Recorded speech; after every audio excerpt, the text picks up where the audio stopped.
आज हम बहुत ही सुंदर विषय को लेकर आप सबके बीच आए हैं कि संबंधों में शांति, प्रेम कैसे लाई जाए, कैसे हम अपने रिलेशंस को हार्मोनाइज करें, संबंधों में मधुरता कैसे आए।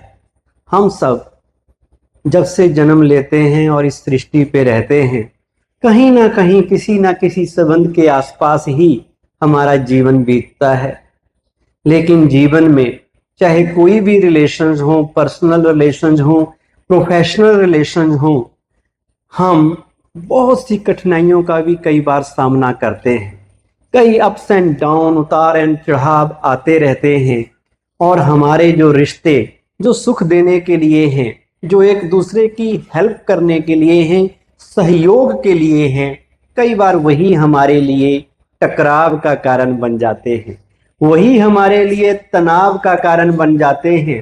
क्या कारण है कि हमारे नजदीक से नजदीक के लोग, हमारे प्यारे से प्यारे लोग जिन्हें हम दिल से बहुत चाहते हैं, कई बार वही हमारे लिए दर्द का कारण बन जाते हैं।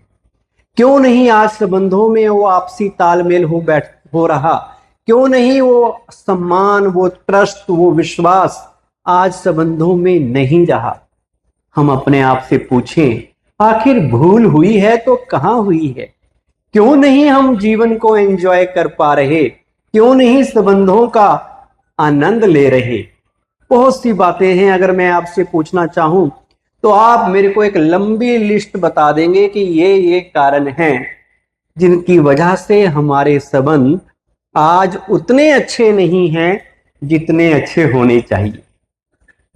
एक चीज का यहां ध्यान रखना, जो भी बात मैं करूं वो मैं आपके लिए कर रहा हूं, और आपने ये सोच के सुनना है कि ये बातें मेरे लिए हैं।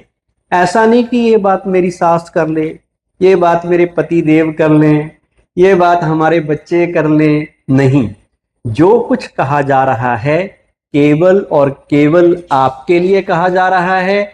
इसलिए यहां बैठ के किसी के बारे में नहीं सोचना, केवल सोचना है तो अपने बारे में।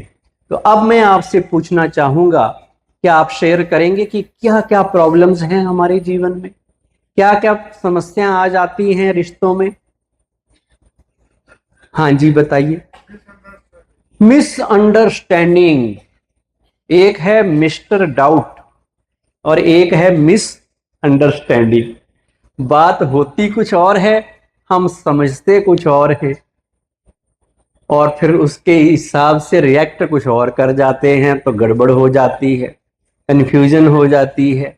मिसअंडरस्टैंडिंग के भी बहुत से कारण हैं, वो भी मैं आपको बताऊंगा। और क्या कारण हो सकता है? उम्मीदें दूसरों से ज्यादा रखते हैं, एक्सपेक्टेशंस, अपेक्षाएं कि ये ऐसा करेंगे तो अच्छे रहेंगे, तो ये मेरी नजर में अच्छे हैं, अगर इन्होंने ऐसा नहीं किया तो इनके साथ रहना बड़ा मुश्किल है, तो इन्हें मेरी अनुसार चलना चाहिए, जो मेरी एक्सपेक्टेशंस हैं उनको पूरा करना चाहिए। और हाँ जी, बताइए। त्याग की भावना खत्म। कौन? त्याग की भावना खत्म। प्यार की भावना खत्म हो गई है। प्यार, त्याग की भावना नहीं है, सेक्रीफाइस नहीं एक दूसरे के लिए करने के लिए तैयार।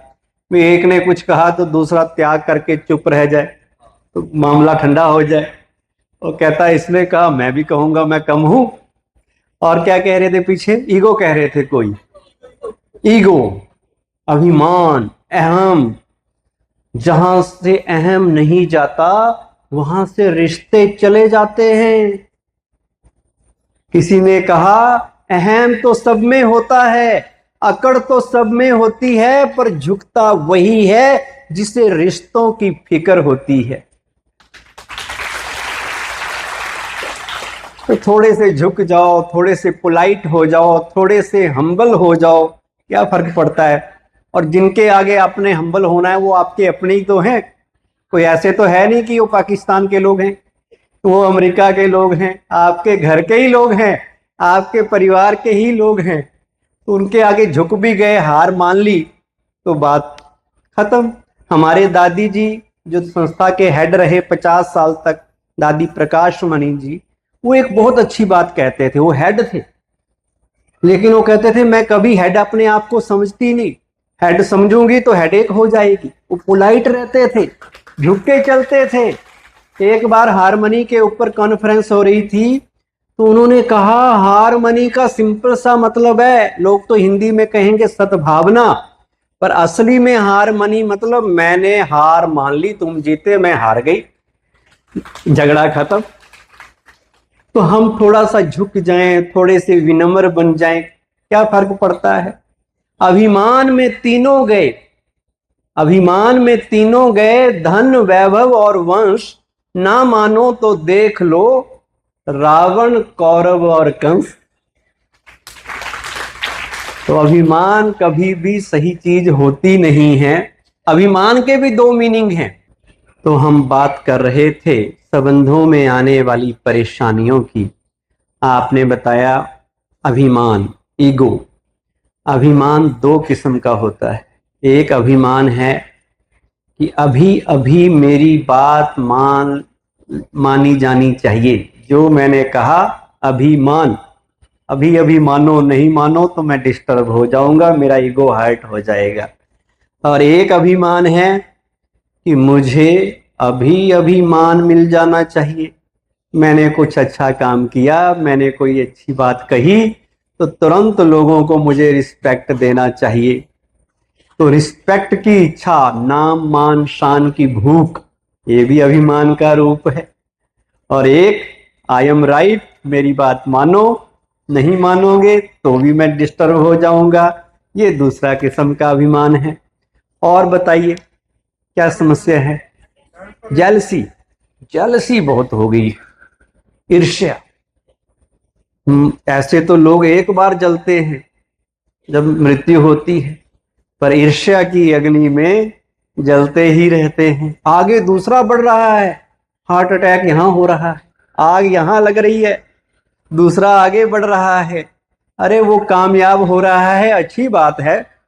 आप उससे जेलसी नहीं कर रहे, आप उससे ईर्ष्या नहीं कर रहे, आप जेलसी किससे कर रहे हैं, आप कामयाबी से जेलसी कर रहे हैं।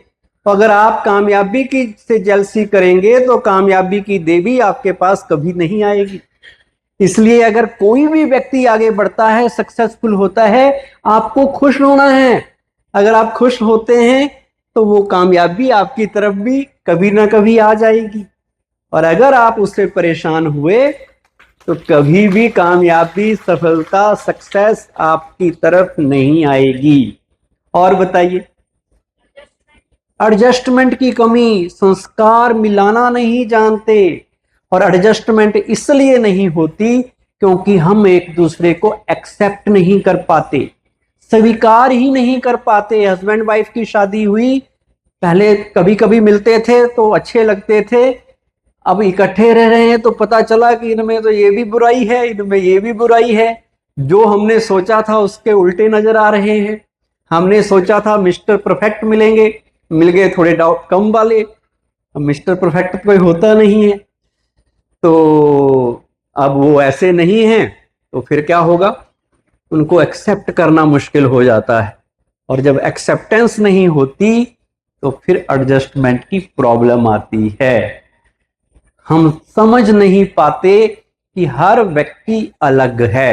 एडजस्टमेंट भी तब होती है जब ये कॉन्सेप्ट हमारी बुद्धि में क्लियर हो कि इस दुनिया में जो भी है, जितने भी लोग हैं, सब अलग अलग हैं, सबकी वे ऑफ थिंकिंग अलग अलग है, सबका दृष्टिकोण, एटीट्यूड, परसेप्शन, संस्कार अलग अलग हैं, सब एक जैसे हो नहीं सकते।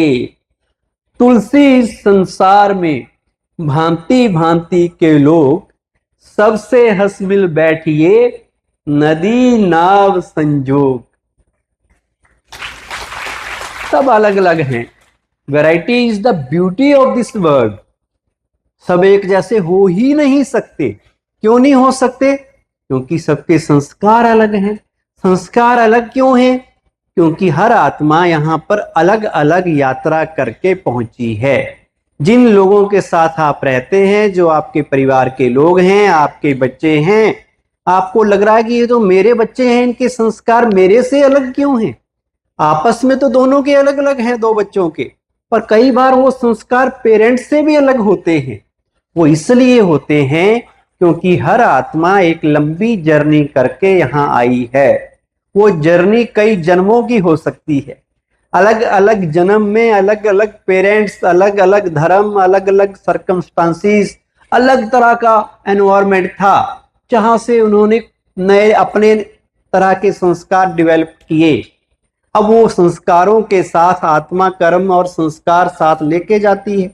वो लेके भी आई है, अब वो आपके घर में आ गई है। तो जरूरी नहीं है कि उसके संस्कार, उसके वे ऑफ थिंकिंग आप जैसी ही हो। आप जैसी भी हो सकती है, आपसे बिल्कुल अलग भी हो सकती है। तो उस वक्त एक्सेप्टेंस को लाना है, स्वीकार करना है कि ये आत्मा अलग है, मैं आत्मा अलग हूं। मेरा सोचने का तरीका अलग है, उनका सोचने का तरीका अलग है, और अलग होना भी चाहिए। अगर सब एक जैसे ही हो जाए दुनिया में, साहब कहें हमने डॉक्टर ही बनना है, तो फिर मरीज कौन रहेंगे? सब कहें हम वकील बन जाएं, सब कहें हम यही काम करें, हम यही घर बनाएंगे, सबका अलग अलग होगा तभी तो दुनिया अच्छी लगेगी। बगीचे में अलग अलग किस्म के फूल होते हैं, वही उसकी खूबसूरती है। तो इस संसार में खूबसूरती ये है कि सब अलग अलग हैं, अलग अलग रंग के फूल हैं, उन्हें स्वीकार करना है। दो चीजें होती हैं, एक है स्वीकृति, एक्सेप्टेंस, और एक है एक्सपेक्टेशन। एक्सपेक्टेशन नेचुरल है या अननेचुरल है? राइट है या रॉन्ग है? अपेक्षा तो रखनी पड़ती है ना। जिनसे हमारा ज्यादा प्यार है उनसे ज्यादा अपेक्षाएं हो जाती हैं। जिनके साथ रहते हैं 24 घंटे, उनसे अपेक्षाएं भी बढ़ जाती हैं। पर अपेक्षा होनी चाहिए या नहीं होनी चाहिए? अगर संबंधों को अच्छा बनाना है तो अपेक्षाएं कम से कम हों, और अपेक्षाओं की जगह स्वीकृति, एक्सेप्टेंस, कि आप जो हैं जैसे हैं बहुत अच्छे हैं। एक्सपेक्टेशन है कि आप ये करोगे तो मुझे अच्छा लगेगा, आप ये करोगे तो बहुत अच्छा, आपको ये करना चाहिए, जो मुझे अच्छा लगता है वो करना चाहिए। ये हो गई अपेक्षा। पर क्या ये जरूरी है कि जो मुझे अच्छा लगे वही दूसरों को भी अच्छा लगे?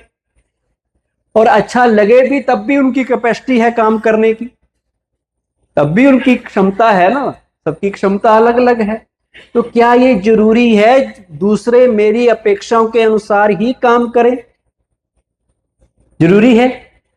नहीं है ना जरूरी। क्या हम दूसरों की अपेक्षाएं पूरी कर सकते हैं? अगर हम किसी से अपेक्षा रख रहे हैं तो दूसरे भी हमसे रखते हैं।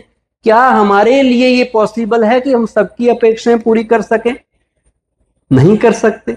तो फिर दूसरे भी हमारी अपेक्षाएं कैसे पूरी करेंगे? अच्छा, ये होगी अपेक्षा। और स्वीकृति क्या है? एक्सेप्टेंस क्या है? कि हम उन्हें कहें कि आप ऐसा करो तो बहुत अच्छा। अगर वो ना भी करें तो भी हम कहें आप बहुत बढ़िया हो, तब भी आप बहुत प्यारे हो, तब भी आप बहुत अच्छे हो। करो तो भी ठीक, ना करो तो भी ठीक। इसे कहते हैं एक्सेप्टेंस। मान लो घर में छोटा बच्चा है, मां उसे कहती है बेटा खड़ा हो जा, खड़ा हो जाता है, बैठ जा, बैठ जा, दरवाजा बंद करके आ, दरवाजा बंद करके आ गया। कोई मेहमान आ जाए पैर छू, फटाफट पैर छूने लग जाता है। हमें लगता है बच्चा बड़ा आज्ञाकारी है, बड़े खुश होती है मां देख के कि मेरी हर बात मानता है। जैसे जैसे वो बड़ा होने लगा, एक स्टेज ऐसी आएगी कि वो बच्चा अब आपकी सुनना बंद कर देगा, आपका कहना मानना बंद कर देगा। अब किसका कहना मानना शुरू करेगा? किसका? नहीं, पत्नी तक अभी पहुंचे नहीं है, अभी तो छोटा इतना ही है। अब उसके दोस्त बन गए, अब वो दोस्तों की भी बात सुन रहा है, स्कूल में जा रहा है, टीचर्स की भी सुन रहा है, और मोस्ट इंपॉर्टेंट अब उसका ब्रेन डेवलप हो गया, अब अपने मन की भी बात सुन रहा है। तो क्या ये जरूरी है कि बच्चा तमाम उम्र आपका कहना माने? जरूरी है? आप ऐसा बच्चा बनाना चाहते हैं अपना जो आपका ही कहना मानता रहे, या अपना दिमाग भी लगाए? अपना भी लगाए, या वो लगा रहा है तो लगा के कभी गलती भी करेगा। तो उस वक्त बच्चे को स्वीकार कर लेना है कि अब इसकी उम्र बड़ी हो गई, अब ये बच्चा नहीं, अब मुझे इसे दोस्त की तरह ट्रीट करना पड़ेगा। और उस वक्त अगर हम स्वीकार नहीं कर पाए, मेरा बच्चा मेरा कहना नहीं मानता, अच्छा कईयों का तो 20-25 साल तक मानता है, पर जैसे ही शादी हुई, जैसे ये कह रहे थे कि अब पत्नी आ गई, अब पत्नी का भी मानना पड़ेगा, तो मां को हजम नहीं होता। वो कहते इतने साल तक तो मेरी सुनता था, अब क्या हो गया, ये कौन आ गया मेरा दुश्मन मेरे ही घर में, जिसने मेरे बच्चे को मेरे से दूर कर दिया। नहीं, मन को समझाना है। क्या समझाना है? कि बच्चा बात सुने तो भी ठीक, ना सुने तो भी ठीक, मुझे डिस्टर्ब नहीं होना है। हर आत्मा इस दुनिया में इंडिपेंडेंट है, हर एक को आजादी चाहिए। चाहिए या नहीं चाहिए? आप किसी को बांध के नहीं रख सकते। फिर हम बच्चे को कहेंगे कर गलती, कर गलती, जब मिलेगी ना सजा, जब भुगतेगा तो पता चलेगा। मतलब फिर भी हम इच्छा रख रहे हैं कि जब इसको सजा मिले फिर मेरे पास आएगा दोबारा से, तो वो मेरा कहना मानेगा कि मम्मी तुम सही कहती थी, मैं तुम्हारा ही बात मानूंगा। तो ये है कंट्रोलिंग नेचर, रिश्तों को स्पॉइल करता है हमारी पोजेसिवनेस, कंट्रोल करने की इच्छा, दूसरों को अपने हिसाब से चलाने की इच्छा। हम सबको लगता है कि दुनिया हमारे अनुसार चलनी चाहिए, आई एम राइट। जैसे लोग कहते हैं ना, बॉस इज ऑलवेज राइट, तो मैं घर का बॉस हूं, मेरे अनुसार सब कुछ होना चाहिए। पर क्या ये पॉसिबल है? क्या ये पॉसिबल है? क्या ये गारंटी है कि जो मुझे सही लगता है वही सही होता है? ये वही सही होता है? क्या ये जरूरी है? नहीं है ना जरूरी। तो कुछ भी स्वीकार करना है, जो कुछ हो रहा है इस दुनिया में अच्छा हो रहा है। इधर देखिए सब, एक बहुत बड़ी गलती हम करते हैं, हमें लगता है मैं सही हूं, दूसरा गलत है। कितने लोगों को ये लगता है कि हम ज्यादातर वक्त सही होते हैं, दूसरे गलत होते हैं? हाथ खड़ा करो, देखो सबको लग रहा है कि हम ही सही होते हैं, क्योंकि हर आदमी अपने को तो सही समझता है या नहीं समझता? और बच्चों को तो कभी भी हम सही नहीं समझ पाते। हमें लगता है बच्चे तो हमेशा गलत होते हैं और पेरेंट्स हमेशा सही होते हैं। यस और नो? जोर से बोलो, यस और नो? यस, क्योंकि सारे पेरेंट्स बैठे हैं। अब बच्चे बैठे हो यहाँ तो हमसे पूछो कि कौन सही होता है। हमें लगता है बच्चे जितने बजे सवेरे उठते हैं वो रॉन्ग, जितने बजे लेट नाइट को सोते हैं वो रॉन्ग, सारा दिन मोबाइल पे लगे रहते हैं वो रॉन्ग, सारा दिन इंटरनेट पे बैठे हुए हैं वो रॉन्ग, जिस तरह के कपड़े पहनते हैं वो रॉन्ग, जिस तरह के उनके फ्रेंड्स हैं वो भी गलत है, जिस तरह की उनकी हॉबीज हैं, उनका इंटरेस्ट है, वो भी गलत।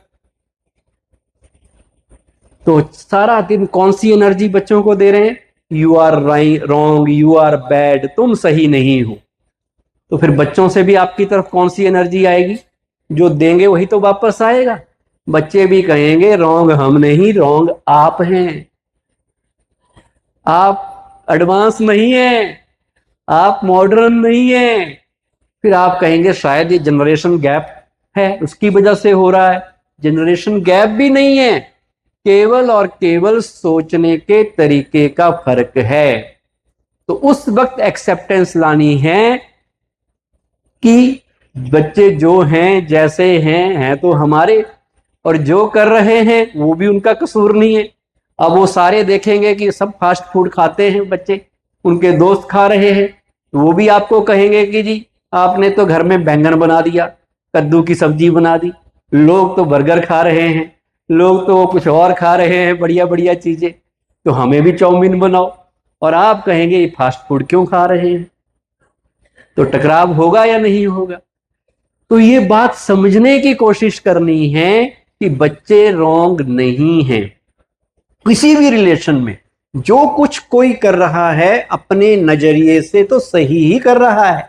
तो पहली स्वीकृति ये लानी है कि वो सही है, अपने हिसाब से, अपने संस्कारों के हिसाब से वो सही है। नेगेटिव एनर्जी, बैड एनर्जी उन तक नहीं भेजनी कि you are wrong, you are bad, you are not good. नहीं तो जो भेजेंगे वो रिटर्न होके आएगी, वो हमारी बात सुनने के लिए भी तैयार नहीं होंगे। क्या बात है कि हमारे द्वारा कही गई अच्छी से अच्छी बात, दूसरों के भले के लिए कही गई बात भी लोगों को पसंद नहीं आती, और बच्चों को तो बिल्कुल नहीं आती। हमने उनके भले के लिए कहा कि बेटा ये चीज करो, ये नहीं करो, फिर भी वो सुनने के लिए तैयार नहीं है।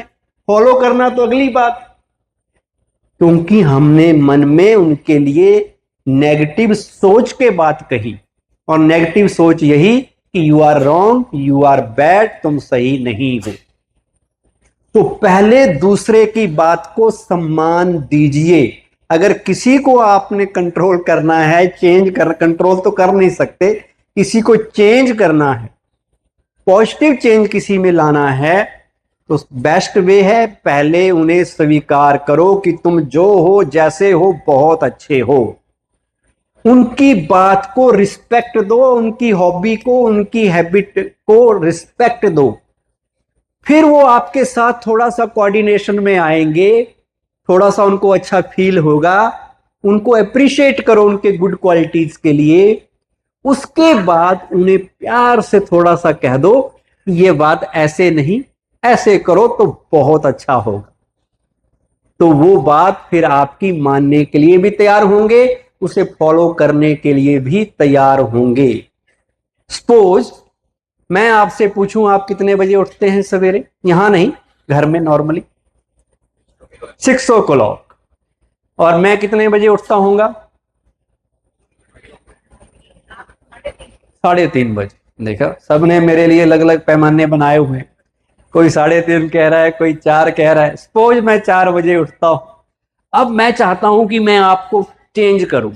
जो 6 बजे उठ रहे हैं उनको मैं चेंज करके 4 बजे तक लाऊं। तो एक तरीका है जो दुनिया में लोग यूज करते हैं। जैसे ही इन्होंने कहा कि मैं 6 बजे उठता हूं, मैं हैरान हो जाऊं, अरे आप इतने लेट उठते हैं? 6 बजे कोई उठने का टाइम होता है? सारी दुनिया उठ गई होती है 6 बजे तक, सूरज सिर पे आया होता है, हम सारा घर का काम कर लेते हैं, और आप इतने लेट उठते हैं। तो एक तरीका ये है। अब ये जब मैं कहूंगा तो सामने वाला क्या सोचेगा? वो कहेगा भाई जी आप 6 बजे उठते हैं, हम 6 बजे उठते हैं, आप 4 बजे उठते हैं, लगता है शायद आपको नींद नहीं आती होगी रात को, आप गोली वगैरह खा लिया करो। 4 बजे कोई आधी रात को उठने का टाइम होता है? क्यों क्यों उन्होंने मेरे लिए ऐसा सोचा या कहा? क्योंकि मैंने उनके लिए वैसा सोचा। मैंने ये कहा कि आप गलत हैं, आप 6 बजे उठ रहे हैं, that means your habit is not acceptable. वो मुझे कहेंगे कि आप 4 बजे उठ रहे हैं, आप अभी हमें एक्सेप्टेबल नहीं है। मैंने उनको रिजेक्ट किया तो वो भी मुझे क्या करेंगे? रिजेक्ट करेंगे, मेरी बात सुनने के लिए तैयार नहीं होंगे कि 4 बजे उठना चाहिए।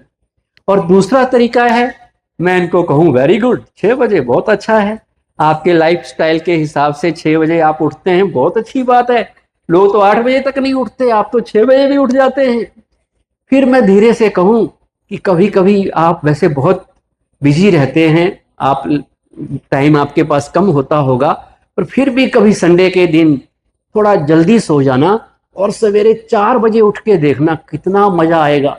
इतना अच्छा एनवायरनमेंट होता है, कोई डिस्टरबेंस नहीं होती, जो काम करना चाहो कर सकते हैं, अमृत वेला होता है, ब्रह्म मुहूर्त होता है। तो मैं इस तरह से कहूं कि आपके लाइफस्टाइल के हिसाब से 6 बजे उठना सही, मेरे लाइफस्टाइल के हिसाब से 4 बजे उठना सही। फिर मैं थोड़े से 4 बजे उठने के प्लस पॉइंट बता दूं, तो हो सकता है कि ये अगले दिन 4 बजे उठने की कोशिश कर ले। ये तरीका है दूसरे को अपनी बात समझाने का, मनवाने का। पर हम क्या करते हैं, हमारा फर्स्ट रिएक्शन क्या होता है? हम दूसरे को उसी वक्त रिजेक्ट कर देते हैं, यू आर रॉन्ग, जो तुम कर रहे हो, जो तुम कह रहे हो सही नहीं है। कुछ कह गए, कुछ कह गए, कुछ सह गए, कुछ कहते कहते रह गए। मैं सही तुम गलत के खेल में ना जाने कितने रिश्ते ढह गए।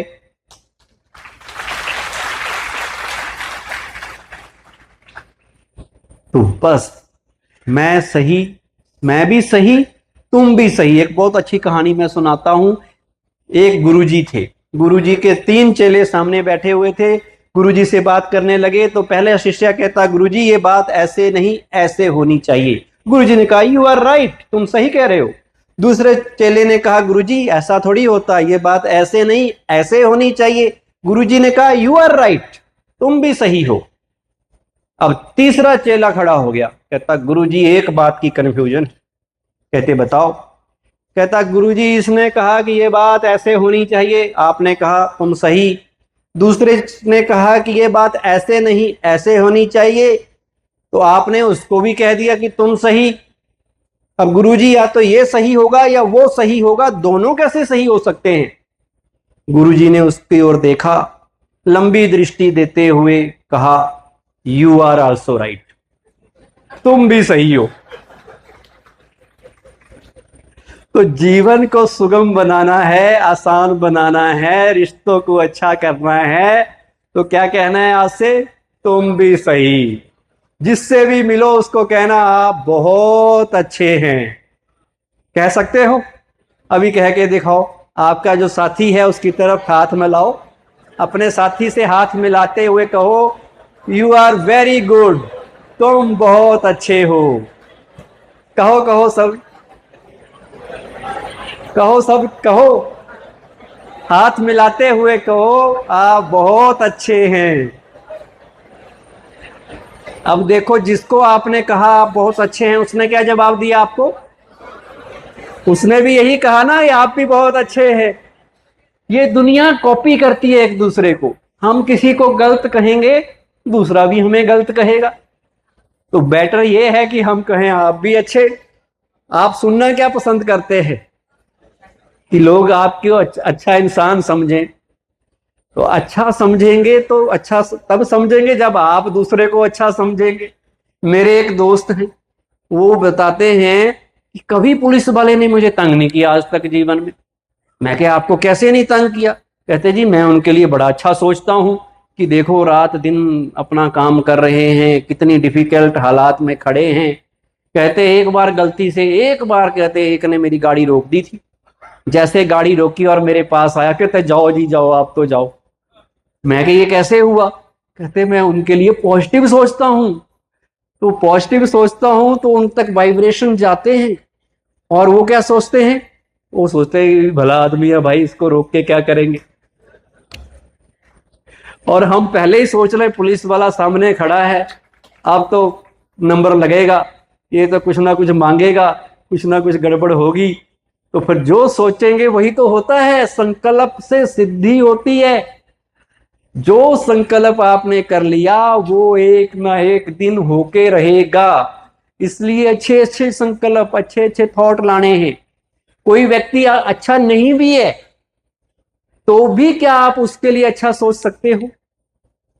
किसी व्यक्ति की वजह से आपके जीवन में बहुत बड़ी प्रॉब्लम आ गई, आपके बिजनेस में घाटा हो गया, संबंधों में खटास आ गई, क्या आप उसके लिए अच्छा सोच सकते हो?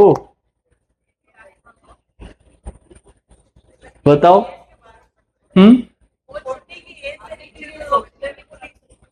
नहीं सोच पाते। एक एज तक तो सोच ही नहीं पाते, तब तक जवानी है, तब तक जोश है, फिर बाद में माफ करना सीख जाते। ऐसा तो पहले सीख लो माफ करना। अच्छा, उसने गलती की, पर सजा हम क्यों पा रहे हैं? सजा ये नहीं जो उसने गलती की उसकी जो फल निकला वो सजा नहीं। सजा वो है जो हम मन में बार बार सोच रहे हैं, इस व्यक्ति ने मेरे साथ ऐसा किया, इस व्यक्ति ने ऐसा किया, इसकी वजह से जीवन में समस्या है। तो वो मेंटल पॉइजन जो आपने जहर अंदर में डाला हुआ है वो आपको सजा दे रहा है। आपकी सोच आपके लिए प्रॉब्लम क्रिएट कर रही है। और एक तरीका है कि आप उसको फॉरगेट करो। आप कहो जी ये कौन होता है मेरे जीवन में प्रॉब्लम पैदा करने वाला, मैं अपने जीवन का मालिक खुद हूं। मुझे कोई डिस्टर्ब नहीं कर सकता, कोई मेरे लिए प्रॉब्लम क्रिएट नहीं कर सकता। जब तक मैं ना चाहूं मैं अपसेट नहीं हो सकता, क्योंकि हमें वही मिलता है जो हमारे कर्म होते हैं। ये तो आप जानते हैं, अच्छे कर्म किए होंगे, सामने वाला कितना भी बुरा कर ले, मेरा बुरा होने वाला नहीं है। और मैंने कर्म ही खराब कर रखे हैं, तो कोई ना कोई बहाना बन जाएगा जिसकी वजह से मेरे साथ मेरे कर्म मेरे पास वापस आएंगे। तो किसी को दोष नहीं देना कि इसकी वजह से, नहीं, मेरी वजह से। मेरे जीवन में जो कुछ होता है उसका रिस्पॉन्सिबल मैं हूं। ना कोई व्यक्ति मेरा भाग्य बना सकता है, ना कोई व्यक्ति मेरा भाग्य बिगाड़ सकता है। मैं अपने जीवन का मालिक खुद हूं। कर सकते हैं इस बात को आज से पक्का कि हमें अपनी रिस्पॉन्सिबिलिटी खुद लेनी है। और दूसरों के बारे में, दूसरे वर्तमान में क्या है ये सोचने के बजाय उनके लिए ये सोचना है कि वो कैसे होने चाहिए, उनको किस रूप में आप भविष्य में देखना चाहते हैं, वो उनके बारे में चिंतन करना है। उनके वर्तमान का चिंतन नहीं करना कि ये बहुत खराब है, ये बहुत ये है, बच्चा बहुत शरारती है। नहीं, बच्चे को किस रूप में आप देखना चाहते हैं वो थॉट्स मन में लाने हैं, और वो थॉट्स आपके मन से उस तक जाएंगे और वो वैसा ही बनने लग जाएगा।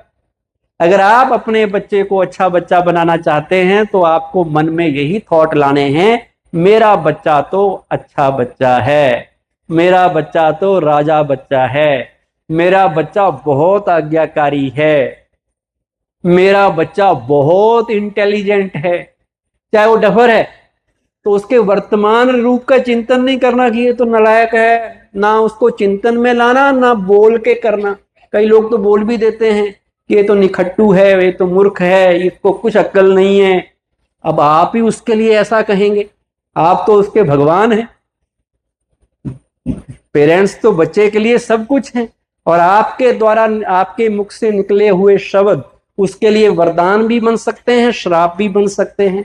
आपने कहा कि ये नालायक है तो वो नालायक ही बनेगा, और अगर आपने कहा मेरा बच्चा तो होशियार है तो क्या बनेगा? होशियार बनेगा। उनके लिए कहते हैं, बहुत बड़े साइंटिस्ट थे जिन्होंने बिजली के बल्ब का इन्वेंशन किया, थॉमस एडिसन। वो बचपन में ज्यादा पढ़ने लिखने में तेज नहीं थे, तो उनके टीचर ने क्लास नोट भेजा पेरेंट्स के नाम कि तुम्हारा जो ये बच्चा है ये नालायक है, इसे हम अपने स्कूल में नहीं पढ़ा सकते, कृपया करके इसे अपने घर ले जाइए, हम नहीं पढ़ा सकते। उसकी मम्मी ने लिखा, मेरा ये बच्चा नालायक नहीं है, तुम इसे नहीं पढ़ा सकते, मैं इसे पढ़ाऊंगी। उस साइंटिस्ट की स्कूल एजुकेशन कहीं हुई ही नहीं, घर में ही पढ़ा, और बाद में जाके इतना बड़ा साइंटिस्ट बन गया, क्योंकि माँ ने पॉजिटिव प्रोग्रामिंग की, टीचर ने नेगेटिव प्रोग्रामिंग करके भेजी थी। माँ ने पॉजिटिव प्रोग्रामिंग की तो वो बच्चा क्या बन गया? साइंटिस्ट बन गया, टॉप का साइंटिस्ट बन गया, जिसके लिए कोई उम्मीद ही नहीं थी।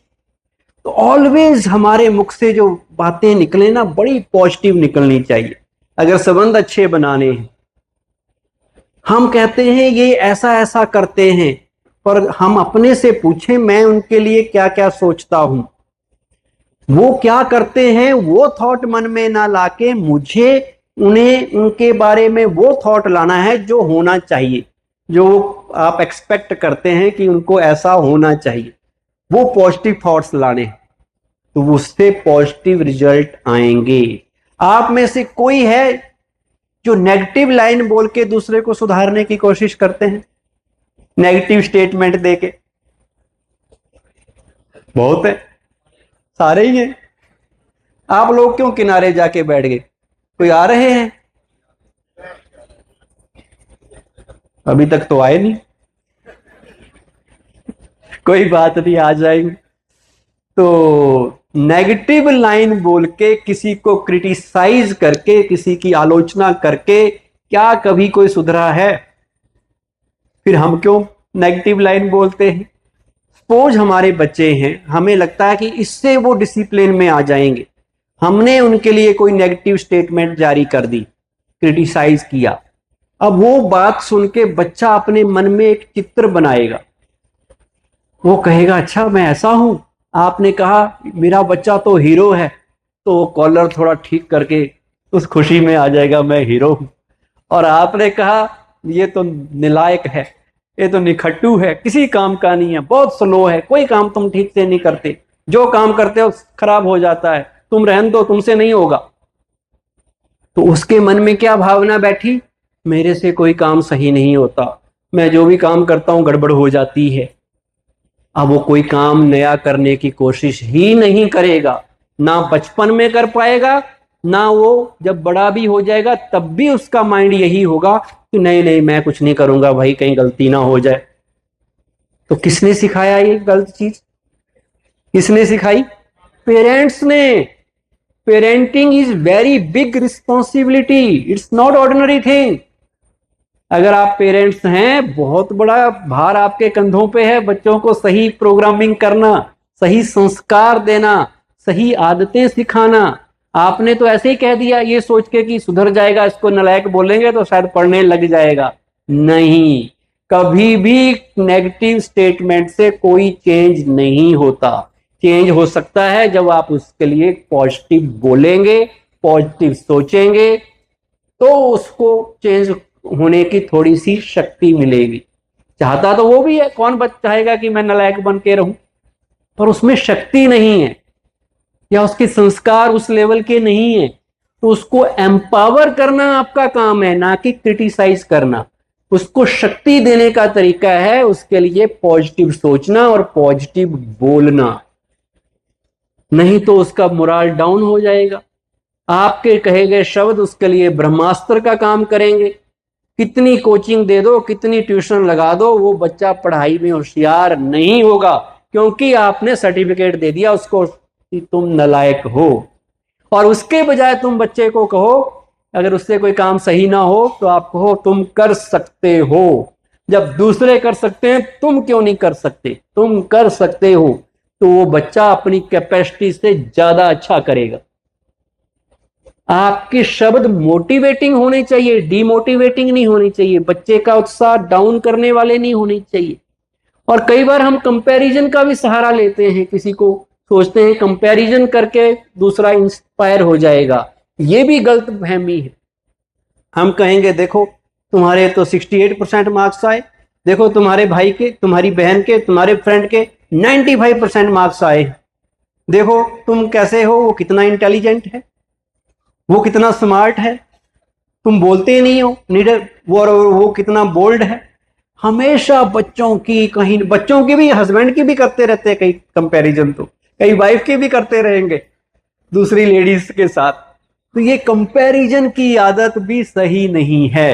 हर व्यक्ति यहाँ इंडिविजुअल है, हमें दूसरे की इंडिविजुअलिटी को रिस्पेक्ट देना है। हर आदमी यूनिक है, हर व्यक्ति स्मार्ट है, हर आदमी अपने में स्पेशल है।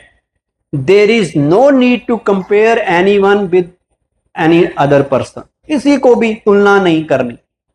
क्या तुलना हो सकती है? क्या इन 5 उंगलियों की तुलना हो सकती है? इनमें 5 में कौन बड़ी है पता है? ये वाली जो दिख रही है, ये वाली कौन सी? सभी बड़ी हैं, लेकिन एक बार इन 5 में झगड़ा हो गया, सब कहने लगी मैं बड़ी, मैं बड़ी। जज के पास चले गए।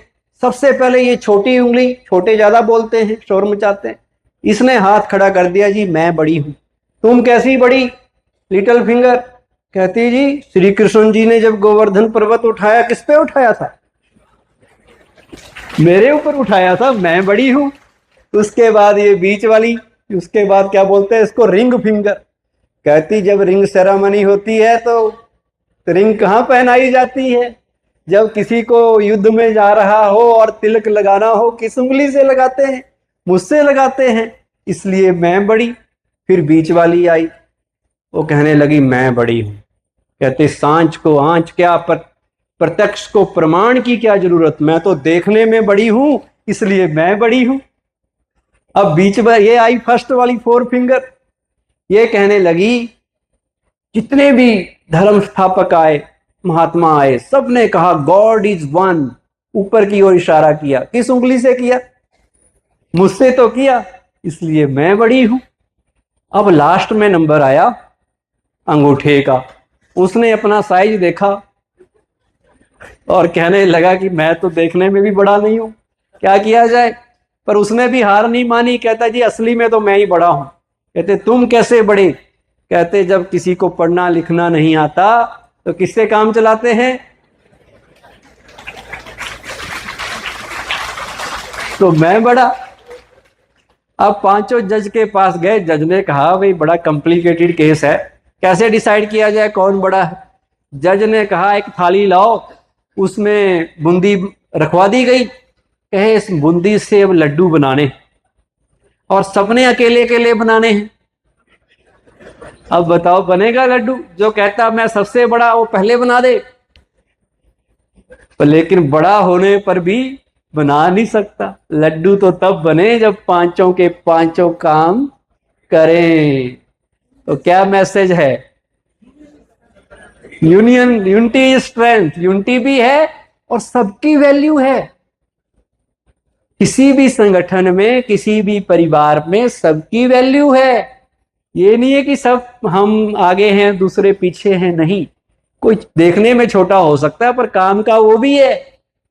यहां प्राइम मिनिस्टर भी चाहिए तो पीएन भी चाहिए, सारे तरह के चाहिए ना। आपके घर में कोई काम करने वाली माई आ रही है, वो ना आए जिस दिन, सड़क पे साफ सफाई करने वाले लोग ना आए, कितनी गंदगी मच जाए, उनकी भी इंपॉर्टेंस है, उनको भी रिस्पेक्ट दीजिए, हर एक को रिस्पेक्ट दीजिए। हर एक व्यक्ति कुछ ना कुछ कंट्रीब्यूट कर ही रहा है इस दुनिया में। तो हमें सबको ये सोच के कि कोई ना छोटा ना कोई बड़ा, अगर हम किसी की कंपैरिजन या अपनी कंपैरिजन दूसरों से करते हैं, that means we are insulting ourselves. हम अपनी इंसल्ट कर रहे हैं। भगवान ने हमें बिल्कुल अलग बनाया, सबसे अलग बनाया है, और हम सब के सब मास्टरपीस हैं। हमारे जैसा हू बहू शक्ल सूरत वाला क्या दूसरा दुनिया में है आप जैसा कोई? तो हमेशा सोचो मेरे जैसा कोई नहीं, आई एम यूनिक। एक छोटी सी एक्टिविटी आपको कराते हैं। हाथ आगे कर लीजिए, लंबी सांस लेते हुए हाथ थोड़ा ऊपर कर लीजिए और ऊपर कर लीजिए, इतना ऊपर कर लीजिए कि छू लो आसमान। अब इस हाथ को मोल्ड कर लीजिए पीछे की तरफ, कोहनी को 180 डिग्री नीचे की तरफ ले आइए, और नीचे आपकी पीठ है, उस पीठ पे 3 बार शाबाश बोल के पीठ को थपथपाइए। शाबाश, शाबाश, शाबाश। वाह रे मैं, मेरे जैसा कोई नहीं, मैं लाखों में एक हूं, मैं सबसे अलग हूं, मैं सबसे यूनिक हूं, मैं सबसे डिफरेंट हूं, मैं बहुत स्मार्ट हूं, आई एम द बेस्ट। लगे रहो, डटे रहो, अच्छे काम करते रहो, सबकी मदद करते रहो, मेरी ही जीत होगी। एक दिन मैं इतिहास रचूंगा, मेरा नाम स्वर्णिम अक्षरों में लिखा जाएगा। मैं खास काम करने के लिए दुनिया में आया हूं, मैं इतिहास रचूंगा। भगवान मेरे साथ है, भगवान मुझे प्यार करता है, मेरी जीत निश्चित है। शाबाश। हर रोज अपने को शाबाश दो और अपने बच्चों को भी दो। जो भी आपके आसपास है ना, बस आज से मंत्र रखो, सबको शाबाश ही बोलना है, सबको अच्छा अच्छा ही बोलना है। देखना वो अच्छे आपके लिए अच्छे बन जाएंगे, दुनिया के लिए चाहे वो कितने भी खतरनाक हो, पर आपके साथ जब मिलेंगे ना तो आपके साथ अच्छे बन के रहेंगे, क्योंकि आपने उनको सर्टिफिकेट जो दिया है कि आप अच्छे हैं, तो उनको लगेगा भाई इनके सामने तो थोड़ा इज्जत बना के रखो, इनके सामने तो अच्छे बन के रहो। तो आपको इतना ही काम है, आपके साथ तो अच्छे रहें। ठीक है, तो एक चीज ये करनी है, खुद को खुद मोटिवेट करना है, किसी के साथ कोई कंपैरिजन नहीं करनी है, और अपना थॉट सिस्टम बड़ा पॉजिटिव। मैं कह रहा था ना, संकल्प से सिद्धि होती है। जो हमारे मन की वृत्ति है, जो मन में थॉट आते हैं, उससे सृष्टि बनती है। संकल्प से सृष्टि का निर्माण। सृष्टि केवल दुनिया की सृष्टि नहीं, मेरे आसपास की सृष्टि भी किससे बनती है? मेरे संकल्पों से बनती है। अगर रिश्तों को ठीक करना है तो केवल रिश्ते अच्छा बोलने से भी ठीक नहीं हो पाते, अच्छा व्यवहार करने से भी नहीं हो पाते। उन दोनों से भी ज्यादा जरूरी क्या है? मेरे अच्छे थॉट्स। कई बार हम बहुत अच्छा बोलते हैं पर अच्छा सोचते नहीं है, इसलिए रिश्ते सही नहीं होते। होता है ऐसा, बाहर से तो बहुत अच्छा कहेंगे और अंदर से क्या सोचेंगे? अंदर से अच्छा नहीं सोचेंगे। किस किस के अंदर ये आर्ट है कि बाहर से अच्छा बोलना जानते हैं पर अच्छा सोचना नहीं जानते? बहुत लोग एक्सपर्ट होते हैं, सामने से मिलेंगे, अरे आप तो बड़े हैंडसम लग रहे हो, बड़े स्मार्ट लग रहे हो आज, और मन में सोचेंगे कार्टून है। तो इसे कहते हैं ड्यूल पर्सनैलिटी। हम अंदर कुछ और हैं, बाहर कुछ और हैं। आप घर में आए, कोई मेहमान ने बेल बजाई और मेहमान आते ही कहता है जी रास्ते से गुजर रहा था, सोच आपका घर दिखाई दिया, सोचा आज मिलकर जाते हैं। तो आप भी क्या कहेंगे? आइए आइए, बड़े दिनों बाद आइए आइए, बड़े दिनों बाद आप आए हैं, बैठिए। आप भी वही बोलेंगे। क्यों बोलेंगे? क्योंकि उसने आपके लिए अच्छा बोला कि आज आपके दर्शन करने आए हैं, तो आपने कहा जी आइए आइए, वेलकम है। लेकिन अब आपने अच्छा तो सोचा, अच्छा बोला, पर आपने अच्छा नहीं सोचा। आपने मन में क्या सोचा? कहां से आ गए, बिना बताए आ गए। अभी तो मैं ऑफिस से आया था थका थका, अभी तो मैंने रेस्ट करना था, ना कोई टेलीफोन ना कुछ, बिना मतलब के। भाई कुछ बता के आओ, संडे के दिन आओ। पर बाहर से हम क्या कह रहे हैं? आप आए, हमें बेहद खुशी हुई। तो वो भी कह रहे हैं जी हम गुजर रहे थे, आपके दर्शन करने आ गए। पर अब आपने गलत सोचा, बोला अच्छा, पर सोचा क्या कि कहां से आ गए। तो जो सामने वाला जो आया है, जो गेस्ट आया है, वो भी मन में सोचेगा आज काम पड़ा है इसलिए आया हूं, नहीं तो आपकी शक्ल ना देखूं। तो ये दोनों तरफ से हो रहा है, दोनों तरफ से हो रहा है। अब आज से ये ड्यूल वाला खत्म। अच्छा सोचना है, अच्छा सोचेंगे तो बोल अपने आप अच्छे निकलेंगे और रिलेशन अपने आप अच्छे हो जाएंगे। हम अच्छा नहीं सोच रहे, बोल भी लेते हैं कई बार अच्छा, पर सोचते नहीं है। और कई लोग तो बोलते भी नहीं है अच्छा, जब गुस्सा आता है तो सारी सच्चाई बाहर निकल आती है जो मन में होती है। जो मन में थॉट चलते हैं वो बाहर कब निकलते हैं? जब गुस्सा आता है। तो हम जो कहते हैं मैं तुम्हें अच्छी तरह से जानता हूं, तुम क्या। क्यों? क्योंकि वो मैंने मन में पहले सोचा था, तभी तो निकल रहा है। तो शब्दों के ऊपर भी ध्यान देना है। ये जो हमारी वाणी है, ये हर्ष का भी कारण बन सकती है तो संघर्ष का भी कारण बन सकती है। वाणी वीणा भी बन सकती है तो वाणी वाण का भी काम कर जाती है। जब वाणी वाण बनती है तो महाभारत होता है, जब वाणी वीणा बनती है तो जीवन में संगीत हो जाता है। मीठे बोल बोलिए, क्योंकि अल्फाजों में जान होती है। इन्हीं से आरती अरदास और इन्हीं से अजान होती है। ये समंदर के वो मोती हैं जिनसे इंसानों की पहचान होती है। आपने देखा होगा मीठा बोल बोलने वाले की मिर्ची भी बिक जाती है और कड़वा बोलने वाले की शहद भी नहीं बिकता। आज रिलेशन में सबसे बड़ी प्रॉब्लम यह है कि हमें शिकायत रहती है कि सामने वाला मेरे से प्यार से बात नहीं करता, हमेशा कड़वी वाणी बोलता है, जब भी मुख बोल खोलता है कुछ ना कुछ कड़वा ही बोलता है। इन्हें बोलना ही नहीं सिखाया इनके घर वालों ने शायद। ये हमारी शिकायत रहती है। तो सबसे पहले तो इस शिकायत को दूर करने के लिए हम अपने मन में भाव लाएं कि मुझे मीठा बोलना है। हम यहाँ ब्रह्मा कुमारी में एक स्लोगन देते हैं, कम बोलो, धीरे बोलो, मीठा बोलो, सोच के बोलो, युक्ति से बोलो। कई लोग कहते हैं हम तो सच बोलते हैं जी, सच तो कड़वा होता है, अब लगे कड़वा मैं तो सच बोलूंगा। लेकिन सत्यता के साथ सभ्यता भी होनी चाहिए, और सभ्यता ये है कि सच आप बोलिए पर थोड़ा मीठे हुए भाव में बोलिए ना। आप पत्थर क्यों फेंक रहे हो?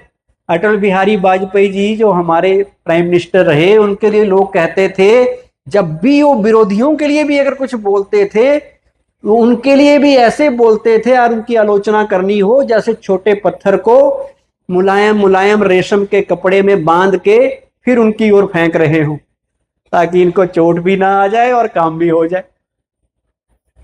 तो हम भी वो युक्ति सीखें, डायरेक्ट किसी के ऊपर सच तो बोलना है, पर सच कैसे बोलना है। अब आपको एक एग्जांपल देता हूं। एक राजा थे, राजा का भविष्य जानने के लिए जो दो ज्योतिषी राजा के पास आते हैं। पहला ज्योतिषी कहता जी मैं तो जो बोलूंगा बिल्कुल सच बोलूंगा।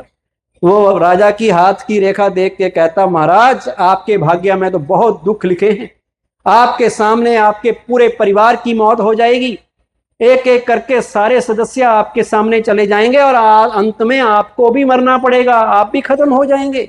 इसलिए महाराज आपके भाग्य की रेखाएं ठीक नहीं बता रही। एक तरीका यह है बताने का। एक दूसरा ज्योतिषी आया, बात उसने भी वही कहनी थी, उसने भी हाथ देखा। वो कहता महाराज आपके भाग्य के तो क्या कहने, आप जैसी उम्र तो पूरे परिवार की किसी की नहीं है, सबसे ज्यादा लंबी आयु आपकी है महाराज, आपकी हाथ की रेखाएं तो आपका भाग्य का गुणगान कर रही हैं, सबसे ज्यादा लंबी आयु आप जिएंगे। अब बताओ दोनों स्टेटमेंट में क्या फर्क है? एक कह रहा है कि सबसे ज्यादा लंबी आयु आपकी है, और एक कह रहा है कि सब आपके सामने सामने सब मर जाएंगे, एंड में आप भी मरेंगे। बात तो एक ही थी, भाव कहने का अलग था, अंदाज अलग था। तो सत्या बोलिए पर मीठा भी बोलिए, सभ्यता से बोलिए। मैं पंजाब से हूं, पंजाब में शेरे पंजाब महाराजा रणजीत सिंह हुए हैं। वो बहुत बड़े महाराजा थे। उनके दौर में अंग्रेज पंजाब की तरफ देख ही नहीं पाए, आने नहीं दिया उनको, इतने बहादुर थे। लेकिन इतनी बहादुरी और इतने बड़े महाराजा होने के बावजूद भी बचपन में उनकी एक आंख चेचक से चली गई थी। किससे चली गई थी? चेचक से। अब भगवान कुछ चीजें देता है, कुछ नहीं भी देता। अब एक ही आंख थी। दो लोगों में शर्त लग गई कि महाराज को जाके कहना है कि महाराज एक आंख वाले हैं। अब एक कहता मैं तो सच बोलूंगा, शर्त लगी थी, शर्त जीतने के लिए दरबार में जाके कहते हैं महाराजा रणजीत सिंह काने हैं। अब ऐसा कहेंगे किसी महाराजा को, अब महाराजा तो क्या कहेगा, पर महाराजा के आसपास के लोगों ने उसके साथ क्या किया होगा, उसको जेल भेजा होगा।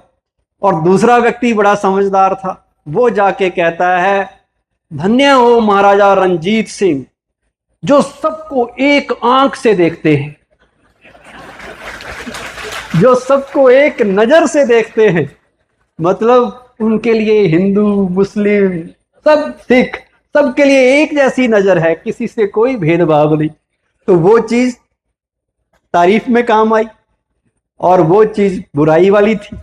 तो फर्क है ना, बात और बात में अंतर, एक मूर्खता एक मंत्र। एक व्यक्ति बात करता है तो लोग कहते बात बनी नहीं, ये भी कोई बात हुई? 2 घंटे से वो बोल रहा है, कहते जी समझ ही नहीं आया कहना क्या चाहता है। और एक व्यक्ति बात करता है, लोग कहते हैं बात तो आपकी 16 आने सही है, एकदम 100% बात आपकी सही है। तो बात में और बात में फर्क है ना। एक व्यक्ति ने बात की, दोहा बन गया। एक व्यक्ति ने कोई बात कही, वो मंत्र बन के लोग जप रहे हैं उसको। दो शब्द हैं, दो लाइन हैं, मुहावरे बन गए, थॉट फॉर टुडे बन गए। लोग उनको कोट करते हैं जब भी कोई लेक्चर करता है। आइंस्टीन ने ये कहा था, महात्मा गांधी ने ये कहा था। बात वो भी है, तो हमारी बात कैसी होनी चाहिए? संबंधों को अच्छा बनाना है तो सोच के साथ साथ हमारी कही गई बात भी बड़ी प्यार वाली, युक्ति वाली होनी चाहिए। युक्ति से मुक्ति मिलती है, बात कहने का अंदाज अलग होता है। एक महाराजा और थे, उन्होंने एक प्यारा सा हाथी पाला हुआ था। हाथी बूढ़ा हो गया, बीमार हो गया, तो उन्होंने गांव वालों को बुलाया कि गांव वालों, इस हाथी को मैं तुम्हें गिफ्ट दे रहा हूं, अपने पास गांव में ले जाओ, इसे संभालना, प्यार से रखना, ये मेरा सबसे प्यारा हाथी है। पर कोई भी मेरे पास ये बैड न्यूज लेके मत आना कि हाथी मर गया। कंडीशन भी लगा दी। गांव वाले ले गए, कई साल तक हाथी को पाला, संभाला। अब हर आदमी को जाना है, कोई भी अमर तो है नहीं। हाथी भी बेचारा चला गया एक दिन। गांव वालों को चिंता हो गई, अब राजा को बताएगा कौन? राजा ने कहा था, बैड न्यूज लेके मेरे पास मत आना। तो किसी ने कहा, गांव में एक दादाजी रहते हैं, बड़े अनुभवी बुजुर्ग हैं, उनके पास चलते हैं, शायद कोई समस्या का समाधान मिले। सभी लोग उनके पास गए, उनको बात बताई। उन्होंने कहा, तुम टेंशन मत लो, मैं कल जाके राजा से बात करूंगा, तुम मेरे पीछे चलना। तो सब लोग निश्चिंत हो गए। तो वो बुजुर्ग व्यक्ति कल अगले दिन दरबार में जाता है और राजा को कहता है, हे अन्नदाता, जो हाथी आपने दिया था वो 2 दिन से ना घास खा रहा है, ना पानी पी रहा है, महाराज वो ऊँग भी नहीं रहा है, जिस करवट लेटा था उसी करवट लेटा हुआ है। तो महाराज ने तुरंत कहा, क्या वो मर गया? वो कहता, महाराज हम अपने मुख से नहीं कह सकते। तो फर्क है या नहीं? बात और बात में फर्क होता है या नहीं होता? तो ये तरीके डेवलप करने हैं। ये तरीके डेवलप हो जाएं, सारे के सारे संबंध अच्छे हो जाएंगे। लास्ट में मैं एक चीज और आपको बताता हूं। बातें तो हजारों हैं संबंधों को सही करने की, पर एक चीज है, वो अगर आप अपने जीवन में घोल लेंगे, वो है प्रेम, प्यार। प्यार की भाषा, गुस्से वाला नहीं। गुस्से से संबंध स्पॉइल होते हैं, और प्यार से संबंध, कहते हैं, तमाम उम्र भी कम है दोस्ती निभाने के लिए। तमाम उम्र भी कम है दोस्ती निभाने के लिए, ना जाने लोग कैसे वक्त निकाल लेते हैं दुश्मनी के लिए। तो हम गुस्सा करके, अपशब्द, कड़वी भाषा बोल के क्यों अपने संबंधों को खराब करें? क्यों ना अपने अंदर प्रेम की गंगा बहाएं? आप सबके संस्कार तो प्यार वाले हैं ना, और यहां आके और प्यार वाले बन गए होंगे। अब आप यहां से जब जाएंगे तो लोग कहेंगे, ये तो प्यार के देवता बन के आए हैं। तो आपकी परीक्षा भी लेंगे, पर आपने परीक्षा में फेल नहीं होना है। अगर आपने गुस्सा किया तो कहेंगे, इनमें क्या फर्क आ गया, वहां जाके आए, इनसे तो हम यहीं अच्छे थे। और अगर आपने उनके गुस्से का जवाब प्यार से दिया तो कहेंगे, इनको जादू लग गया, कुछ ना कुछ तो असर हुआ है। और प्यार से दुनिया को जीता जा सकता है, गुस्से से नहीं जीता जा सकता। आप पिछले 100 साल का इतिहास देख लो, उससे पहले का भी देख लो, बड़े बड़े युद्ध हुए दुनिया में गुस्से के कारण। कोई जीत पाया किसी को? कितना नुकसान हुआ इस गुस्से के कारण, दुनिया में भी और घर में तो होता ही होता है। तो क्यों ना हम गुस्से को छोड़ के अपने अंदर प्यार भरे। हम कहते हैं, मैंने तो गुस्सा नहीं किया, पर वो व्यक्ति आया, उसने मुझे गुस्सा दिला दिया। उसने अगर मुझे गुस्सा दिलाया तो पावरफुल वो था या मैं था? पावरफुल कौन था? वो था। मैं तो प्यार वाला था, वो गुस्से वाला था। उसके गुस्से का संस्कार का मुझ पर प्रभाव पड़ा और मैं गुस्सा करने लग गया। तो इसका मतलब मैं कमजोर था। होना यह चाहिए था, मेरे प्यार का प्रभाव उस पर पड़ता और वो गुस्सा छोड़ के वो भी प्यार की बोली बोलने लग जाता, तो मैं कहता कि मैं स्ट्रांग हूं।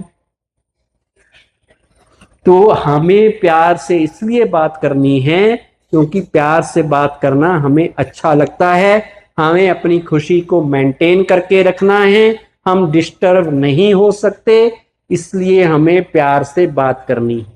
हमें अपने रिश्तों को बेटर बनाना है, इसलिए प्यार से बात करनी है। कर सकते हैं प्यार से बात? गुस्से का जवाब किससे देंगे? प्यार से। अगर गुस्सा उसने किया और आपने भी गुस्सा किया तो दोनों में फर्क क्या रहा? वो भी गलत, आप भी गलत। और गुस्से का जवाब प्यार से देना है, प्यार की बहती गंगा बनना है। 2.5 अक्षर का शब्द है प्रेम, प्यार, स्नेह, बड़ा पावरफुल है। बड़े बड़े काम प्यार से हो जाते हैं। सर्कस देखी है आपने? सर्कस में रिंग मास्टर के निशाने में बड़े बड़े भयंकर शेर भी नाच रहे होते। तोता आदमी की बोली बोलने लग जाता है प्यार में, बोलता है नहीं? 2 प्लांट्स हैं, एक को आप कोसो, रोज गालियां दो, दूसरे को रोज प्यार से पानी दो। जिसको कोसोगे, गाली दोगे, वो सूख जाएगा, और जिसको प्यार से बोलोगे वो बड़ा हरा भरा रहेगा। तो प्यार का अपने आप को स्वरूप बनाना है। प्यार जीवन में आ गया, सारी की सारी समस्याएं खत्म हो सकती है। प्यार में बहुत बड़ी ताकत है। तो एक छोटा सा गीत अभी हम प्ले करेंगे। तो उससे पहले 5 बहनें वॉलंटियर, 5 भाई वॉलंटियर आगे आ जाओ, जिनका थोड़ा सा डांस में इंटरेस्ट है। अच्छा, वेरी गुड। उससे पहले कि हम ये एक्टिविटी करें, एक और चीज आपके सामने रख लेते हैं। कौन सी चीज? आपके क्वेश्चन आंसर भी रख सकते हैं, लेकिन उससे भी पहले एक और चीज आपको बता देते हैं। अगर संबंधों को अच्छा बनाना है, ये एक्टिविटी लास्ट में कराएंगे, आप बेफिक्र रहो। जो जो अच्छा डांस करते हैं फटाफट आ जाना जब मैं अनाउंस करूंगा। हम क्या करते हैं रिश्तों में? हम एक्सपेक्ट करते हैं बहुत सी चीजें।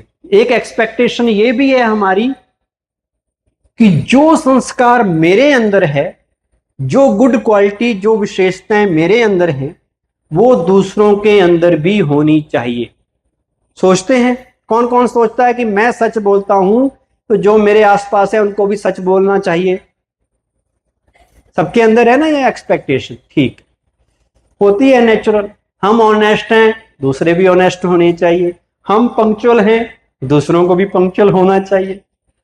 पर ये गलती नंबर 1 है हमारी। क्या ये पॉसिबल है कि जो विशेषताएं मेरी हो वही दूसरों की भी हो? मैं अच्छा लेक्चर दे रहा हूं, मैं आप में से किसी को बुलाऊं कि सुनाओ क्या कहा, वो कहेगा भाई मुझे तो कुछ याद नहीं, भूल जाएगा स्टेज पे आते ही। और मैं उसे कहूं अरे तुम सुना भी नहीं सकते जो मैंने सुनाया। वो उसकी विशेषता नहीं है, उसकी विशेषता कोई और हो सकती है। वो व्यक्ति गाड़ी बहुत अच्छी चलाता हो, वो व्यक्ति किसी की हेल्प कर सकता है, वो व्यक्ति जब कोई काम ना आए वो खड़ा हो जाता है कि मैं इसकी हेल्प करूंगा, वो उसकी गुड क्वालिटी है। मेरी गुड क्वालिटी अलग है, मेरा संस्कार अलग है, दूसरे का अलग है। मुझे अपना संस्कार दूसरों में नहीं ढूंढना है, और अगर वो ना मिले तो डिस्टर्ब नहीं होना है। और उससे भी ज्यादा इंपॉर्टेंट, मुझे अपना अच्छा संस्कार दूसरे के अंदर ना मिले तो उसे छोड़ना नहीं है। ये हम तीसरी गलती करते हैं। एग्जाम्पल देता हूं, बहुत लोगों में पंक्चुअलिटी का गुण होता है, टाइम पे आने का गुण होता है। आपको कहा कि 6:45 आना है, वो 6:30 आके बैठ गए, पहले आना चाहिए। लेकिन उन्होंने देखा कि वो अकेले ही बैठे हैं या 2-3 और बैठे हैं कोई, तो उनके मन में अब चल रहा है अरे कैसे लोग हैं, टाइम पे नहीं आते, टाइम पे आना चाहिए, लेट आते हैं हमेशा।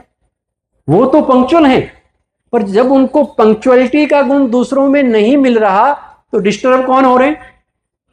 खुद ही हो रहे हैं, क्योंकि उन्होंने गलती नंबर 1 कर दी। क्या गलती की? कि जो गुण मेरे अंदर है हम सोच रहे हैं सब में वो गुण होना चाहिए। उस वक्त मन को समझाना है सबके गुण अलग अलग हैं, सब टाइम पे नहीं आएंगे, क्योंकि पंक्चुअलिटी की डेफिनेशन ही सबकी अलग अलग है। 6:45 बजे बुलाया, कोई कहेगा जी 10 मिनट पहले जाना चाहिए, वेल बिफोर द टाइम। दूसरा आदमी कहता है जी 6:45 का मतलब एग्जैक्ट 6:45, ना 2 मिनट पहले ना 2 मिनट बाद। तीसरा आदमी कहता है भाई 6:45 का मतलब 7 बजे चलना चाहिए, क्या करना जल्दी जाके। वो 7 बजे आ रहा है। क्यों? क्योंकि सबके मन की प्रोग्रामिंग अलग अलग है। प्रोग्रामिंग अलग अलग इसलिए क्योंकि संस्कार सबके अलग अलग हैं। तो उस वक्त एक्सेप्ट करना है कि मैं पंक्चुअल हूं, मुझे अपनी पंक्चुअलिटी को मेंटेन करना है, दूसरे की मर्जी। अच्छा, आप एक दिन टाइम पे आए, दूसरे दिन टाइम पे आए, पर आप बैठे बैठे देख क्या रहे हो? कोई नहीं आया, कोई टाइम पे नहीं है, कोई टाइम पे नहीं है। तो एक तो डिस्टर्ब हो रहे हो। अब 2-3 दिन के बाद आपके मन में भी आएगा भाई कोई फायदा नहीं है टाइम पे आने का, लेट ही चलो। तो आपने क्या किया? अपनी अच्छी चीज छोड़ दी। दूसरों को अंदर जब वो आपको नहीं मिली तो आपने अपनी वाली अच्छी चीज भी छोड़ दी। तो ये गलती नहीं करनी है। सपोज आप में से कोई मुझे कहे कि आओ जी कभी हमारे शहर आओ, कभी आप डिनर पे आओ। तो हम आपके घर डिनर पे पहुंच गए। आपने कहा भाई जी आए हैं, बड़े प्यार से 5-6 सब्जियां बनाई आपने, बढ़िया बढ़िया चीजें बना के हमें खिलाई। हम भी बड़े खुश हुए, हमने भी थैंक यू कहा और जाते आते आते कह दिया कि कभी आप भी हमारे घर आना। और आपने भी कहा चलो जी हम भी चले जाते हैं। 1 सप्ताह के बाद आप मेरे घर आ गए। आप शाम को 6 बजे आए, मैंने आपको बैठाया। तो मैंने सोचा कि ये चाय तो पी के आए होंगे अपने घर, मैंने चाय के लिए भी नहीं पूछा। आप आधा घंटा बैठे रहे और खाने की तो मैंने बात ही नहीं की, क्योंकि खाना तो मैं खुद 10 बजे खाता हूँ। तो मैंने ना खाने की बात की ना चाय की बात की। अब आप जब वापस आ रहे थे तो आपके मन में आया हम इनके घर गए, इन्होंने पूछा ही नहीं हमें। हम जब ये हमारे घर आए थे हमने 6 सब्जियां खिलाई, सारा दिन मैं खड़ी रही सब्जी बनाने के चक्कर में, छुट्टी ली मैंने ऑफिस से खास। और आज इनके घर गए तो 6 नहीं 2 ही सब्जियां खिला देते। अरे सब्जियां नहीं खिलानी थी, चाय के लिए पूछ लेते, कुछ भी नहीं पूछा। तो डिस्टर्ब कौन हुआ? कौन हर्ट हुआ? दर्द किसको हुआ? आपको। क्यों हुआ? क्योंकि आपने गलती ये की, जो गुण आपका था आपने सोचा यही दूसरे के अंदर भी होना चाहिए। आप बहुत अच्छी मेहमान नवाजी करते हैं, बहुत अच्छा खाना बनाने का हुनर आपके पास है, पर जरूरी नहीं कि सामने वाले के पास भी वो हुनर हो। मैं खुद ही 10 बजे खाना खाता हूँ, खुद ही मान लो ऑनलाइन मंगा के खिलाता हूँ, तो आपको कहां से पूछूंगा मैं? तो मेरी मजबूरी है। मेरे लिए खाना बनाना हो सकता है इतनी बड़ी प्रॉब्लम हो जैसे माउंट एवरेस्ट पे चढ़ने जैसी, वो आपके लिए इजी है, मेरे लिए टफ है। अच्छा ये ठीक हो गया, यहां तक आप थोड़े से दुखी हो गए, वापस चले गए। 1 महीने के बाद मैं फिर आपके घर आया। अब कितनी सब्जियां खिलाओगे? अब कितनी सब्जियां खिलाओगे? अब आप याद करेंगे इन्होंने कितनी खिलाई थी। लोग शादी पे जाते हैं तो एक लिफाफा दे के आते हैं शगुन का, चलो शगुन आ गया। उसके बाद जो जिनके घर शादी होती है एक आदमी की ड्यूटी लगाते हैं, उसको रजिस्टर देते हैं, वे नोट कर। क्या नोट कर? कि किस लिफाफे में कितना माल निकला। कि क्यों आप नोट कर रहे हो? क्यों नोट कर रहे हो? क्योंकि जब उनके घर होगा तो हम भी उतना ही देंगे। तो ये रिश्ता हो रहा है या बिजनेस हो रहा है? बताओ। क्यों रिश्तों में प्रेम नहीं है? प्रेम का मतलब उनकी अपनी श्रद्धा, मेरी अपनी श्रद्धा। उन्होंने दिया जो उनकी कैपेसिटी थी, मैं वो दूंगा जो मेरी कैपेसिटी होगी, जो मुझे अच्छा लगेगा। हम दूसरे की नकल क्यों कर रहे हैं कि उसने इतना दिया मैं भी इतना दूंगा, उसने इतने प्यार से बात की मैं भी उतनी ही प्यार से बात करूंगा, उसने मेरे से बात ही नहीं की मुझे भी क्या पड़ी है उससे बात करने की। यही हो रहा है ना आज। उसने मेरी तरफ नहीं देखा तो मैंने भी मुंह उधर कर लिया। मतलब हम दूसरों को कॉपी करने में बड़े होशियार हैं। अब हमें किसी को कॉपी नहीं करना, अपने को ओरिजिनल बनाना है, अपने को बेस्ट बनाना है, ताकि लोग हमें कॉपी करें। हमें किसी को कॉपी नहीं करना है। वो गुस्से में बोले हम भी गुस्से में बोले, इसका मतलब हमने कॉपी कर लिया। वो गुस्से में बोले हम प्यार से बोले, तो मतलब हमारे प्यार से प्रभावित होके थोड़ी देर में वो भी प्यार से अगर बोलने लग जाए तो समझो मेरे को वो व्यक्ति कॉपी कर रहा है। अब मुझे वो बनाना है अपने आप को। कई बार हम लोगों की बहुत मदद करते हैं, जरूरत के टाइम बड़ी उनके आगे खड़े हो जाते हैं, लेकिन जब हमें जरूरत पड़ती है तो कोई साथ नहीं देता। होता ना कई बार ऐसा, क्यों नहीं साथ देते? सबसे पहले तो किसी की ये सोच के मदद ना करो, ये एक्सपेक्टेशन ना रखो कि मैंने इनके लिए इतना किया, इन्हें भी रिटर्न में मेरे लिए करना होगा। ये एक्सपेक्टेशन रखना ही रॉन्ग है। हम इसलिए अच्छा करें, दूसरे की हेल्प इसलिए करें क्योंकि हमारी नेचर है हेल्प करने की। हमें अच्छा लगता है किसी की हेल्प करना, उसमें हमारी खुशी है। ये सोच के नहीं कि हमने किया इनको भी करना है, ये हो गई एक्सपेक्टेशन, अपेक्षा रखना। वो नहीं रखनी, खासकर अपने बच्चों से। हम बच्चों के लिए 20-25 साल बहुत कुछ करते हैं, सब कुछ देते ही देते हैं, वन साइडेड होता है या नहीं होता? लेकिन फिर एक लाइन कह के सारे चीज पे पानी फेंक देते हैं, मैंने तुम्हारे लिए इतना किया। कहते रहो बच्चों को, 25 साल से तुम्हें पाला परोसा पढ़ाया। फिर बच्चा भी जवाब दे देता है आजकल का, कहता आपने कुछ अलग ही पाला क्या? सभी पेरेंट्स पाल रहे, सभी पेरेंट्स देखते हैं, आपने कुछ अलग किया है। वो भी स्वीकार करने को तैयार नहीं। तो आपने ये सोच के बच्चों की या किसी की भी मदद नहीं करनी कि वो हमें करे। आजकल के बच्चे उतने मजबूत नहीं है जितने हम थे। उनकी उतनी कैपेसिटी नहीं है, उनकी उतनी ताकत नहीं है कि वो आपके लिए भी रिटर्न में कुछ कर सके। उनसे अपने 2 बच्चे ही संभल जाएं वो भी बड़ी बात है। वो आपको कैसे संभालेंगे? वो संभालें तो भी ठीक, ना संभालें तो भी ठीक। आपका काम है देना। आपने अपने बच्चे को कुछ दिया, किसी को दिया, कोई ना कोई आपको भी देने वाला आ जाएगा, रिटर्न हो जाएगा। बच्चों से नहीं होगा, किसी और से हो जाएगा। तो किसी से कोई एक्सपेक्टेशन नहीं, और ये तब होगा जब हम प्यार की गंगा